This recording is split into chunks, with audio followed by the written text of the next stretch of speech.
আমাদের বরবাবু মার খাওয়ার জন্য রেডি, আর সারিনা বোম ফেলাবে বলে বসে আছি বোমের বস্তা নিয়ে। বোমের বস্তা নিয়ে দাঁড়িয়ে আছে।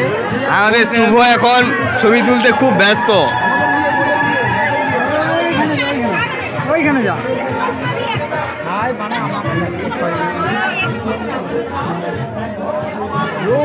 ওইখানে যা না।